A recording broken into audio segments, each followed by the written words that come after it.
राजकारणात मोठा निर्णय आणि त्यानंतरचा पहिला गृहप्रवेश. विधान परिषदेत एंट्री मिळाल्यानंतर बच्चू कडू पहिल्यांदाच पोहोचले आपल्या मातीत. परंतु या दौऱ्याची सुरुवात झाली भावनिक क्षणांनी. आई वडिलांच्या समाधीला नतमस्तक होत कडूंनी पुढील प्रवासाला दिली आहे सुरुवात. आणि त्यानंतर पाहायला मिळाला अमरावतीत जल्लोषाचा महासागर. शिवसेना शिंदे गटात प्रवेश करत विधान परिषद सदस्यपद मिळवणारे बच्चू कडू हे पहिल्यांदाच आपल्या अमरावती जिल्ह्यात दाखल झालेत. या दौऱ्याची सुरुवात त्यांनी आपल्या मूळ गाव बेलोरा येथून केली आहे. सर्वप्रथम त्यांनी आई वडिलांच्या समाधीस्थळी जाऊन नतमस्तक होत आशीर्वाद घेतले. हा क्षण अत्यंत भावनिक होता. यानंतर बेलोरा गावात बच्चू कडू यांचे जोरदार स्वागत करण्यात आले. ढोल ताशांच्या गजरात, फटाक्यांच्या आतिषबाजीत आणि घोषणाबाजीत गावात उत्साहाचं वातावरण पाहायला मिळालं. त्यानंतर अमरावतीकडे निघालेल्या रॅलीत मोठ्या प्रमाणावर कार्यकर्ते आणि नागरिक सहभागी होते. रस्त्यावर ठिकठिकाणी स्वागत, फुलांचा वर्षाव आणि प्रचंड गर्दी यामुळे संपूर्ण वातावरण जल्लोषात झालं होतं.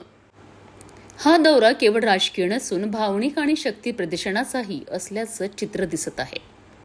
मला असं वाटते का बच्चू कडूचा चेहरा हा शिवसेनेतला सामान्य शेतकऱ्यांचा, मजुरांचा, दिव्यांगांचा, सगळ्या धर्मांचा, सगळ्या जातीचा चेहरा म्हणून समोर येणार आहे.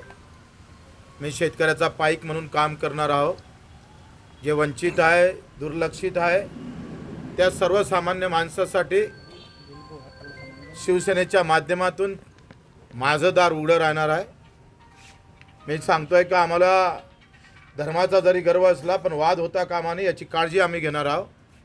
प्रत्येक धर्मातला शेवटचा माणूस जो कष्ट करून जगतं त्याला ताकद देण्याचं काम बच्चू कडू आपल्या पुढच्या आयुष्यात करणार आहे. धनुष्यबाणातून पुन्हा प्रहार आणि प्रहारातून पुन्हा सामान्य माणसाची सेवा अतिशय चोखपणे, निर्भीडपणे, तेवढ्याच ताकदीने वेळ पडली तर रस्त्यावर उतरून सुद्धा हम डरने वाले भी नहीं और डराने वाले भी नहीं है. पण सामान्य माणसासाठी अख्खी शिवसेना आम्ही पाहतोय, त्याच्या पाठीशी उभं करण्याचं काम आम्ही अतिशय इमानदारीनं, शिंदे साहेबांची जे ब्रीद आहे, सेवा सर्वश्रेष्ठ आहे, त्या सेवेलाच खरं तर अनुसरून आम्ही हे काम करतो आहे. तसं आहे की जादूची कांडी नाही आहे. तुम्हाला जरी मुख्यमंत्री केलं तर तसं होणार नाही, पण प्रयत्न केल्याशिवाय राहणार नाही. प्रामाणिक प्रयत्न आमचा राहील. आणि आम्ही सांगतोय, आम्ही नेहमी म्हणायचं आहे की आम्ही काही मुंबई दिल्लीवाल्याचा गुलाम नाही आहे नेत्यांचा. मी सामान्य माणसाचा गुलाम आहो. पण आता लोकांना वेळ आणली, ज्यांना आम्ही नेते समजत होतो त्यांनीच आम्हाला आता नेत्याचं गुलाम करायचं ठरवलं आहे. राजकीय परिस्थिती एवढी वाईट झाली का झेंडा, त्याचा रंग, रंगातला माणूस आणि मग जात, धर्म, पंथ आणि पैसा या ताकदीवर लोक राजकारण करायला लागले. सामान्य लोकसुद्धा त्याच्यात भरडले गेले. म्हणून आम्ही सांगतोय हा निर्णय घ्यावा लागला. ये मजबुरी का कारण नाही आहे, ही परिस्थिती बदली आहे. परिस्थितीमुळे आम्ही निर्णय घेतलेला आहे.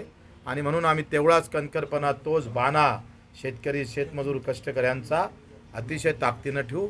भगव्यासह हा गौतम बुद्धांचाही भगवा आहे, हा शिवरायांचाही भगवा आहे, हा बाबासाहेबांचा आहे, आमच्या महात्मा ज्योतिबा फुल्यांचा आहे, अहिल्यादेवी होळकरांचा आहे आणि आमच्या अब्दुल कलामचा पण आहे. भविष्यात अचलपूरमधून विधानसभेच्या निवडणुकीसाठी आपण रिंगणात असाल? बिलकुल होतं. माझा हक्काचा मतदारसंघ आहे रे तो. ज्या ज्या कोपऱ्यात जाता येईल त्या त्या सगळ्यांच्या हाती, सगळ्यांच्या मनात हा आदरपूर्वक शिवसेनेचा झेंडा, शिवसेनेचा धनुष्यबाण सन्मानपूर्वक वाटलं पाहिजे का ही शिवसेना माझी आहे, आमच्या सर्वांची आहे, सगळ्यांना घेऊन चालणारी आहे.